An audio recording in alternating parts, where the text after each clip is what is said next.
I'm sorry, can I cry finish first?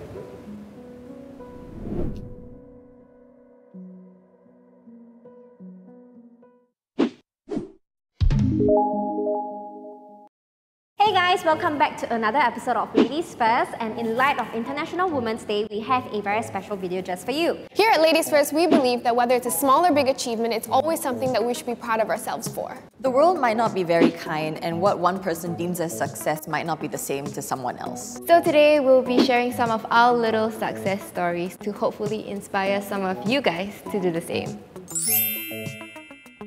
Growth is not just about fixing yourself or, righting your wrongs and making yourself a better person, but it's also about accepting who you are and loving yourself unconditionally and appreciating yourself for all that you are.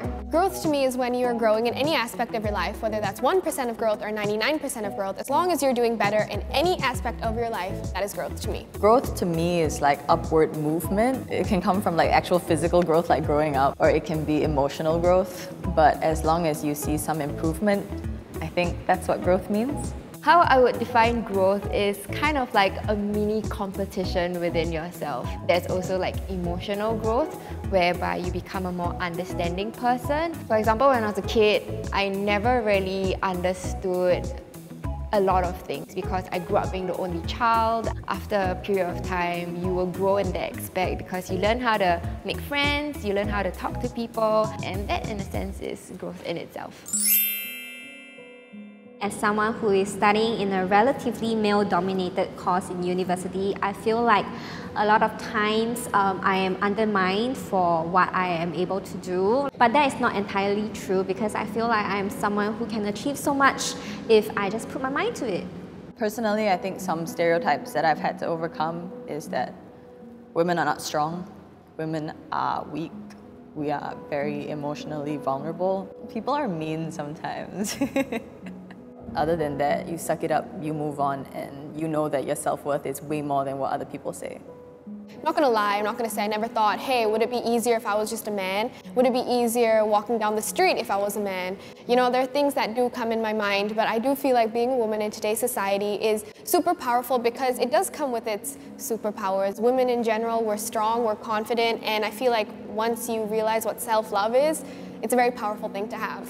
I remember when I was younger, maybe 7th grade, I wanted to play hockey as my PE sport, and I wasn't allowed to do that because everyone on the team was a guy.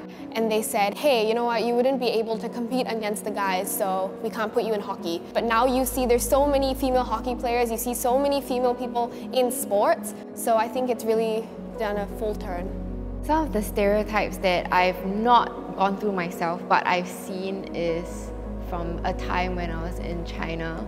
So I have friends who are DJs, right? One of my friends, she's a female DJ and she was trying to get a job at this club, and the manager of the club actually told her, if you want to be a female DJ, you have to be sexy. If not, there's no point of you being a female DJ. I mean, what kind of person would want to go into a job that makes them feel uncomfortable?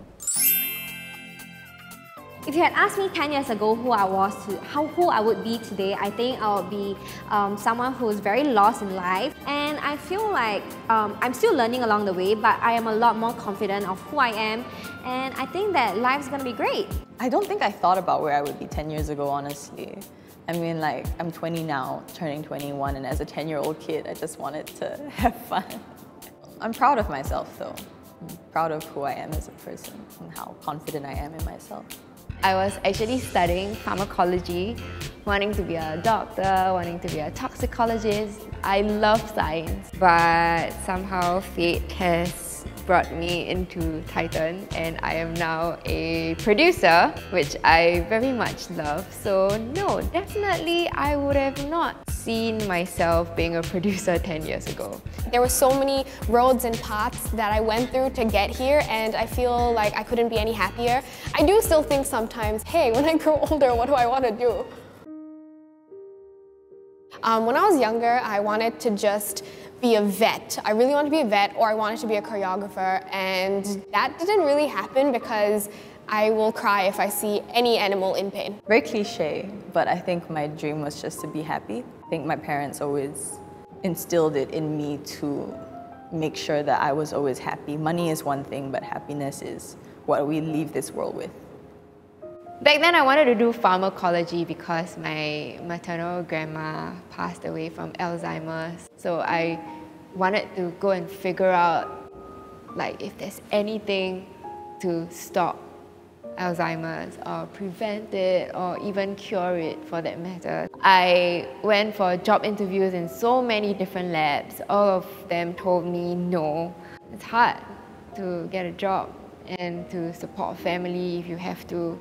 My dreams back then, I don't think I had a lot because I feel like I always let whatever people said about me get to my head, especially when, I left Polytechnic actually to do A-levels. A lot of people thought that I wouldn't be able to achieve my dreams of, graduating from a university. But today, here I am, in my final semester in NUS, and it feels really good to be able to prove my worth and to prove my capabilities to everyone who said that I couldn't do it. So yeah, here's to you.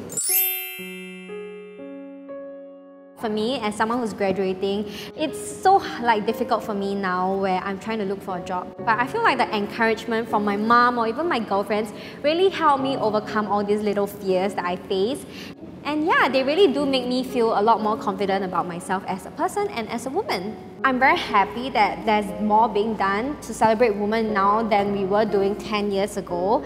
But I do think that definitely more can be done, especially for developing countries where female rights are still not as championed as strongly as, for example, Singapore. So yeah, I do hope that we do see more changes along the way. I feel like when we were younger, we were always taught to compete against one another. It was always, hey, compete against the guys. It's also compete against the girls to see who's better. But I feel like nowadays, when you come together and you see everyone in the 21st century, we're always trying to do everything to support each other, and I think it's very, very powerful. We should continue to support women whenever we can. Only a woman would understand another woman's problems. Maybe not entirely, but I think she's able to empathize a little bit more.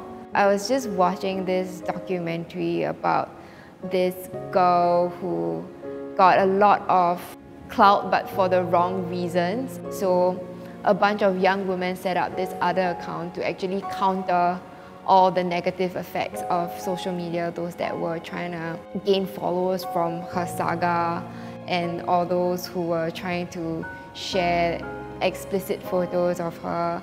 And it's great that you have these young women who are courageous enough to be like, no, I'm gonna find an end to it and we're just gonna post pretty pink pictures to cover it up. So I think that that's very encouraging to see, and it's also happening more and more these days as well. So I think that a lot of women wouldn't be where we are today without the precedence of other women in our lives.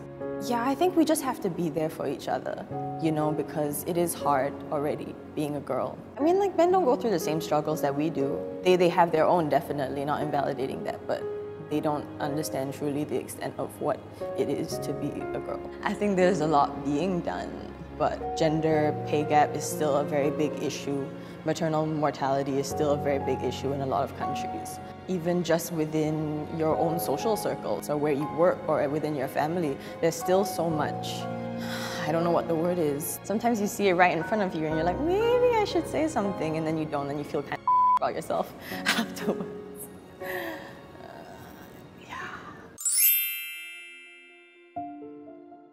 The woman I admire the most has definitely got to be my mom, because she gave up her life as she knew it back in the Philippines to come all the way over here to raise a family with my father. And I remember her teaching me how to write my Chinese name, even though she wasn't Chinese herself, but she learned how to write my Chinese name just so she could teach me to write. And I will always be very grateful to her sacrifices and everything that she did for me. I admire my mom and my grandmother and all her generations before that. I admire my cousins. I admire everyone in my family and all the women that have supported me. I see so much strength in them, and I learn so much from them, and my mom especially, because I see her firsthand every day, and she has made me to become a selfless, a strong, a respectable woman, and I could not be prouder to call her my mom. I mean, I could say my mother, I could say my aunts, I could say my family, my friends, but I think that if you're a strong woman, if you are confident in yourself, if you love yourself and you stand up for what you believe in, and you stand up for what you think is right towards women, I love you already and I admire you. I think that every woman should be admired because all of them have their own unique traits and their own unique successes. But to me, the two women that I admire the most are the two women that have lived with me for most of my life, which is my mom and my grandma. First of all, my grandma raised 6 kids on her own, traveled across the border from Malaysia to Singapore for a better life for her kids, made all of their clothes from scratch. She's just such an incredible woman, and at the age of 88, she still cooks for me, calls me, asks me if I've eaten. She's just such a brave person. And my mom shelters me, she protects me, she takes care of me. And in spite of all my rebellious years, she still continues to have faith in me. The fact that when I was a kid, she had to take care of not just me, but my grandparents as well. She had to give them allowance, give me allowance, bring me out for special occasions, and really taught me how to be a woman. I think that's very admirable.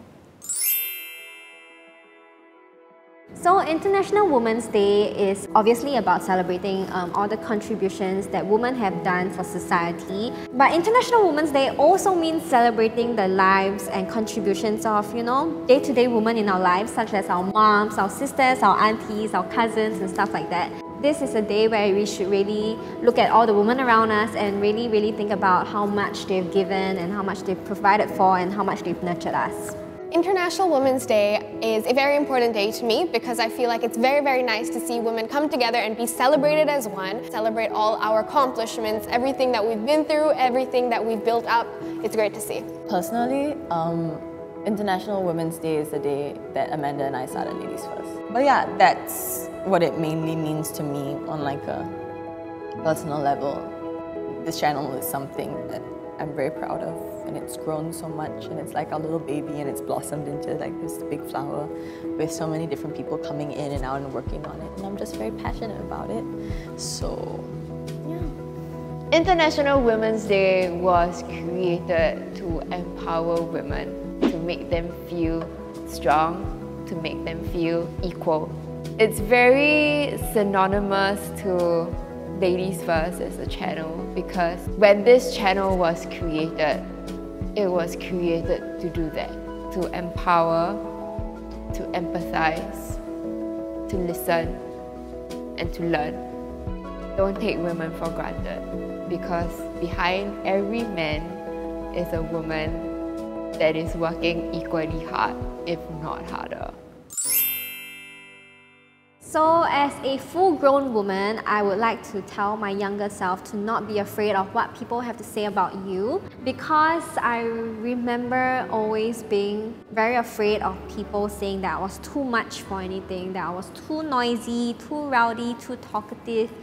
But whenever someone says I'm too much now, I only know it's because they can't handle all the power in me. Hello, younger Tasha. I would like to say keep going. I feel like sometimes I've hit a few dead ends, but I do feel like life is a journey and it was something that we accomplished together.